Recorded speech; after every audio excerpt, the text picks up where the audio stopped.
तो सौरभ मालवीय अब टीपू सुल्तान देशद्रोही हो गया है, आतताई हो गया है, अत्याचारी हो गया है। कब हो गया ये?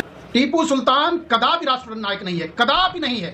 तो एक मिनट वो अब गर्दा उड़ेगा भैया। तो इसका मतलब ये हुआ संविधान के 16वें चैप्टर के शुरुआत में जो रानी लक्ष्मीबाई और टीपू सुल्तान की पेंटिंग लगाई गई है वो गलत है। हमको नहीं पता। तो बाबा साहिब भीमराव अंबेडकर, राजेंद्र प्रसाद या नेहरू की ये एक और गलती है। नेहरू ने टीपू सुल्तान को राष्ट्रीय प्रतीक के तौर पर जगह दे दी संविधान में, या सरदार पटेल ने भी हामी भरी होगी। यस। तो वो देश का अपमान कर रहे थे। काल परिस्थिति और समय के हिसाब से चीजें बदलती हैं। अच्छा, कब बदली है? अरे बोलना बुढ़िया, बोलती क्यों बंद हो गई? एपीजे अब्दुल कलाम वो कह रहे थे टीपू सुल्तान तो रॉकेट के आविष्कारक हैं।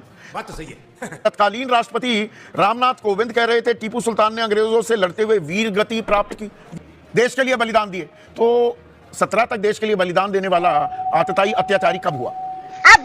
टीपू सुल्तान किसके ऊपर, कर्नाटक में मैसूर में किसके ऊपर कर रहा था? प्रजा कौन थी? कौन थी बताइए ना। हिंदू थी। अच्छा, उसकी प्रजा हिंदू थी संदीप जी। अच्छा। मैं तुम्हें अभी समझाता हूँ। तो टीपू सुल्तान हिंदुओं पर राज करता था, मुसलमान भी रहे होंगे उसके राज में। और शिवाजी महाराज भी हिंदुओं पर राज करते थे और मुसलमान भी रहे होंगे। 22 में से 13 जनरल अगर मुसलमान थे। क्या बात कर रहे हैं? और राणा प्रताप उनके भी मुसलमान भी होंगे, हिंदू राज करते होंगे। और औरंगजेब तो आतताई था। ये तो धोती खोल रहा है। तो ये मानसिंह अकबर के टाइम पे, मानसिंह और औरंगजेब के टाइम पर जयसिंह नहीं पकड़ा धोखा देकर शिवाजी महाराज को? ऐसा नहीं हो सकता। तो सिर्फ मुसलमान लोगों को मारते काटते थे, हिंदू नहीं काटते थे।